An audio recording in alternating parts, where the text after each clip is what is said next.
아, 예. 대표님 안녕하세요. 아, 좀 떨리네요. 떨려요? 네네. 왜 떨리세요? 이거 화면에서만 보시다가 아, 그래요? 이렇게 직접 만나 뵈니까 네. 어휴, 아, 고민이 생겨서 이렇게 어떻게 오긴 왔는데 네. 단도직입적으로 이렇게 여쭤봐서 죄송한데 제가 사실은 이제 작년에 조그만 집을 팔았어요. 잘 파셨네요, 작년에 팔았어요. 아, 작년이 아니구나. 2020년. 재작년에. 그러니까 올라갈 때 판 게 아니고 네. 올라가려고 하는데 그냥 뭔가 좀 찝찝해서 팔았는데 그때 코로나 터지기 전이었던 것 같아요. 하여튼 어승할 때. 네. 그러고 나서 이제 집값이 오르니까 좀 사실은 개인적으로 조금 속상했죠. 집 팔고 나니까 막 뛰니까. 그렇죠. 아이고. 근데 아무튼 뭐 잘 파셨죠, 뭐. 그러고 나서 이제 또 이런 상황이 벌어지니까 예. 그때는 이제 너무 비싸니까 살 수는 없었는데 예. 제가 이제 계속 이제 가고 싶은 지역이 있거든요. 왜냐면 저희 직장하고 또 와이프도 가기도 편하고 또 이제 개인적으로 애들도 이제 생각을 해야 될 거 아니에요. 그래서 이제 학교도 좀 가깝고 해서 그래서 좀 편하게 살 동네를 계속 보고 있었는데 제가 사실은 이제 그 은평구에 이제 있거든요. 네. 현재는 이제 전세로 있거든요. 예. 집 팔고 전세로 가셨구나. 그렇죠. 이제 어떻게 될지 모르니까. 네. 굉장히 잘 하시는데 왜? 아니 그때는 막 모르고 있어요. 겁나서 못 산 거지. 네. 제가 무슨 어떤 뭐 대단한 어떤 지혜를 갖고 있어서 그런 건 겁나서 못 샀을 뿐인데 네. 이제 지혜가 있어 보이는 거야 이제. 잘하셨어요 아무튼. 근데 이렇게 막 폭락하니까 진짜 너무 놀랐는데 그 이제 바로 옆이니까요. 거기가요. 네. 어디를 말씀하시는? 은평 뉴타운 말씀하시는 거예요? 아니 지축역에. 지축역. 예. 거기가 그 3호선이 있어서 네. 제 직장과 또 저희 와이프 직장도 가기가 좀 편해요. 전 한 번만 갈아타면 되니까. 거기가 은평구 끝자락이잖아요. 일산 넘어가는 고향 넘어가는 맞아요. 쪽. 덕양구. 덕양구 근데 넘어가는 은평하고는 쪽으로. 뭐 서울이라고 봐도 무방할 정도로 그렇죠. 바로 옆에 있죠. 네네. 근데 거기가 이제 사실 경매로 하나 나온 게 있어요. 경매 예. 어떤 거요? 얼마에 나왔어요? 그게 제가 한참 볼 때는 막 13억까지도 좋은 고층은. 13억까지 가던. 지금은 그렇게는 안 되고. 잠깐만, 그게 아파트 이름이 뭔데요? 그 센트럴 푸르지오. 그 아파트가 13억까지 갔었어요? 예, 제가 계속 보고 있을 땐 그랬거든요. 살 수가 없는 금액인 거예요. 너무 대출도 비싸서. 그때, 비싸고. 근데 지금 또 거기 경기도가 조정 지역이 풀려버려가지고 예. 또 이제 대출은 좀 되니까 계속 이제 노려보고 있었는데 이게 경매로 얼마에 나왔습니까? 처음에는 감정가가 12억에 좀 나왔던 거로 기억하고 12억에 있어요. 경매로 나왔어요? 네. 13억에 최고가를 찍었고 12억에는 경매로 나왔고. 그렇죠. 지금 경매 중인가요? 아니면? 지금 계속 중이고 제가 아까 사무실에서 나올 때 보니까 이제 유찰이 된 거죠. 한 번. 한 번 유찰돼서. 아무도 안 산 거죠. 그러면 얼마? 9억 정도? 맞아요. 예, 9억 됐어요. 9억선에 아무튼 지금 유찰돼서 나와 있는 거네요? 예. 근데 맞아요. 그걸 지금 뭐 경매 받으시겠다? 그 옛날보다는 한 3, 4억이 싸버린 거니까. 그러니까 어떤지 13억 고가 찍었을 때보다는 9억이면 한 4억 싸니까. 그렇죠. 오. 그래서 저는 이제 엄청 싸다고 느낀 거고 또 와이프도 좋아하고 그러니까 어떤지 한번 그걸 좀 여쭤보고 싶어서 그래서 이제 회사 끝나고 이렇게 밤에 우리 선생님께서 하시는 말씀을 제가 들어보니까 이제 그 아파트가 너무 갖고 싶은 거예요, 본인은. 그럼 뭐 누구나 내가 살고 싶은 아파트를 살고자 하는 게 누구나 그런 갖고 있는 꿈이잖아요. 그런데 굉장히 많이 뛰었네요, 이 아파트. 제가 알기로는 예전에 이 아파트 이 가격이 아니었거든요. 그랬던 것 같아요. 왜냐면 제가 이거를 언제부터 봤냐면 2021년부터 봤는데 그 전에 가격을 보니까 뭐 근데 매매가 왜 없을 수밖에 없는 아파트인 게 이게 2년 있다가 보유를 해야 양도세가 조금 이렇게 적어지는 그런 아파트였거든요. 그러니까 얼마 안 됐잖아요. 나온 지가 얼마 안 됐어요. 근데 이제 2020년, 21년을 이제 같이 가다 보니까 거의 또 폭등을 확 해버린 바람에 그리고 사실 가보신 분들은 공감하실 거예요. 굉장히 좋아요. 제가 봤을 때 저도 이 아파트 잘 알고 있어요. 그러시구나. 그런데 지금 그 한 번 유찰돼서 9억인데 지금 경매를 받아야 되느냐 이걸 지금 고민하고 있는 거잖아요. 받고 싶죠? 그렇죠. 왜냐면 많이 떨어졌으니까는 9억이면은 나쁘지 않지 않나. 제가 저라면 선생님은 뭐 마음대로 하시는데 저라면 안 받습니다. 왜 그렇죠? 왜냐면 이게 있어요. 경매는 경매 개시 전에 한 6개월? 10개월? 그 전에 감정평가를 하잖아요. 감정평가를 하면 이미 그 전에 비쌌을 때의 가격에 맞춰서 감정평가가 됐단 말이죠. 그래서 아마 이게 13억의 거래가 되고 나서 12억의 감정평가가 나와서 경매가 시작이 됐을 거예요. 너무 비싸잖아. 그러니까 이 첫 번째 유찰이 된 거예요.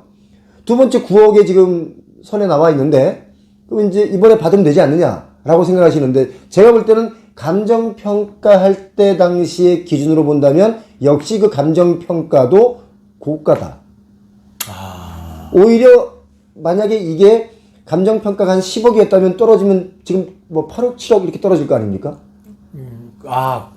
그러니까는 이게 옛날에 감정평가를 한 거라 이 말씀이신 거죠? 부동산이 상승할 때는 감정평가 시점이 한참 전이기 때문에 오히려 뭐 감정평가는 뭐 예를 들어서 10억인데 지금 시가는 한 13억, 12억 이렇게 할 수 있잖아요. 그러니까 그럴 때는 오히려 한 번에 한 번에 낙찰이 돼요.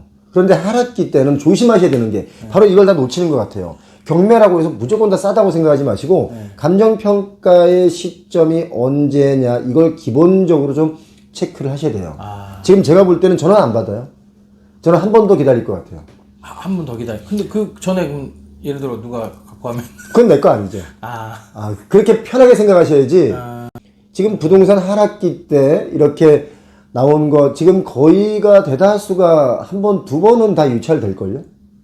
첫 번째 유찰돼서 받아가는 경우는 정말 아주 막 입지가 너무 좋아서 이런 것들 외에는 제가 알기로 최근에 나오는 경매들 2번 정도 유찰됩니다.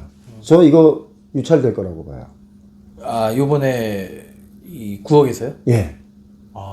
그러면 한 번 더 내려갈 수 있거든요. 그럴 때 차라리 뭐 한 7억이나 이렇게 한번 써보세요. 정말 죄송한데 저라면 안 받습니다. 그리고 선생님 이거 만약에 9억에 만약에 낙찰을 받았다고 치고요. 그럼 뭐 현금으로 다 사는 거야? 아니면 아니죠. 대출을 받아야. 제가 뭐 이렇게 아주 연봉이 높지는 않아서 그 와이프가 좀 저보다 많이 버는 것 같은데 약간 숨기는 것도 좀 있고 그래서 근데 많이 받아야 돼요. 재밌는 분이시네요. 그게 아니고. 얼마를 받으시려고 대략 예를 들어서 9억이 낙찰됐다. 그러면 9억에 낙찰됐다 하면 못해도 한 3억은 받아야 될 것 같거든요. 대출을. 근데 지금 이 금리가 높으니까 무서우니까 3억도 저는 많다고 보거든요. 많죠. 요즘 금리가 내년에 더 오를 거예요. 지금보다요? 예, 그러면 3억을 대출받는다고 하면 예전 기준으로 본다면 충분히 대출받을 수 있는 금액이죠. 그런데 지금 감당이 되신다면 뭐 실행이 옮기겠지만 제가 볼 때는 일단 경매로만 놓고 본다면 한 번 더 유찰될 가능성이 높으니까 일단 참으시고 대출도 좀 줄여서 가시는 게 좋겠다. 기왕에 어차피 기다릴 거라면 22년은 부동산 하락기가 시작이 된 거예요. 물론 21년 연말부터 시작이 됐지만 내년에 더 심해질 거고 어쩌면 24년은 더 암흑기가 올 수도 있어요. 그러니까 이걸 지금 뭐 본인 생각할 때 13억 고점을 자꾸 생각하시니까 9억이니까 싸 보이는데 뭐 자꾸 좋다고 하니까 제가 자꾸 뭐라고 하면 오히려 좀 미안하지만 9억도 제가 볼 때는 아직 받을 가격은 아니지 않느냐. 솔직히 제가 말씀드리는 겁니다. 이렇게 늦은 시간에 저를 찾아오셔가지고 저도 솔직하게 말씀드리는 거예요. 저라면 그렇게 하겠다. 저는 이제 개인적으로 저한테 맞는 이제 집이라고 생각했던 거 계속 지켜봤으니까. 근데 어쨌든 좀 싸게 살 수 있는 방법도 어찌됐든 지금 싸게 살 수 있는 방법들이 오고 있는 거예요. 그래요? 그렇죠. 그전에는 계속 부르는 호가를 줘야만이 샀잖아요. 20년, 21년에는. 그런데 지금은 내가 원하는 아파트나 다른 주거용 부동산도 가격을 다시 좀 내려서 내가 원하는 가격을 받을 수 있어요. 지금 분위기 그래요. 부동산 가보세요. 지금 분위기가 이렇게 뭐 뉴스에 나오니까 그냥 대충 요즘 거래가 안 되나 보다라고 생각하실 수 있는데 직접 가보세요. 뭐 이게 내게 아니면 다른 방법을 또 취해서 대표님 말씀대로 한번 해보도록 하겠습니다. 아무튼 제 의견은 9억에 낙찰받지는 않겠다 라는 말씀을 드립니다. 저라면 선택은 본인이 하십시오. 선택은 제가 하는데 이렇게 섭섭하게 느껴지죠? 아니 제가 뭐 받지 마라 받아라 이럴 수는 없으니까 제 의견을 드렸어요. 제 의견 여쭤보고 싶었잖아요. 맞습니다. 그래서 오늘 이제 금요일이라 제 회사 끝나고 왔는데 마음이 좀 편안해지는 것 같으면서도 좀 아쉽기도 하고 내가 좀 아직도 멀었구나. 아무것도 모르는구나 이런 생각도 드니까 좀 왜요? 지금 뭐 뭔가 자꾸 관심을 갖는 것 자체가 굉장히 그 좋은 마인드거든요. 관심을 아예 안 두면 자꾸 멀어지거든요. 아들을 이렇게 보는데 퇴근 끝나고 이렇게 아들을 보는데 그때 막 엄청나게 올랐잖아요. 뭐 어떤 사람은 막 10억씩 벌었다 막 이런 얘기 들으니까 아파트로? 아파트로 나 그래서 너무 자괴감이 들어서 애 얼굴을 보는데 살기가 싫더라고. 애 10억 올랐는데 내가 아무리 벌어봐야 그 뭐 1년에 우리가 뭐 얼마나 벌겠어요. 솔직하게 그러니까 얘기해서. 부모님들 중에 그런 분들 되게 많아요. 아들아 미안하다. 왜냐면 열심히 살았는데 난 정말 열심히 살았는데 왠지 집이 없다는 이유로 갑자기 진짜 벼락거지라는 느낌을 받았잖아요. 옆에 친구들은 뭐 누구누구 막 뭐 샀대 얼마 올랐대 막 이러잖아요. 근데 중요한 건요. 그거 다 허수라는 거예요. 그 지금 아는 거예요. 얼마 올랐대라는 것을 얼마 올라서 팔았대에서 수익을 냈대가 아니라 우리 집이 얼마래 또 뛰었대 또 뛰었대. 근데 요즘 뭔지 알아요? 반대로 또 내려갔대 또 내려갔대 내가 산 가격보다 더 내려갔대 엉엉 슬퍼 이거예요 지금 분위기가. 그렇기 때문에 부동산이라는 게 우리를 그동안 너무 속상하게 했던 건 사실이에요. 그렇다고 해서 부동산을 계속 등한시할 수는 없고 공부는 계속 해야 된다. 관심은 계속 둬야 된다. 그러려고 뭐 표용호 TV 보는 거 아닙니까? 덕분에 저도 많은 도움을 받고 있어요, 사실. 오늘 저 금요일인데 이렇게 또 막 쫓아와가지고. 아닙니다. 시간 내주신 게 더 감사하죠. 아닙니다. 이제 퇴근 본격적으로 하시죠, 이제.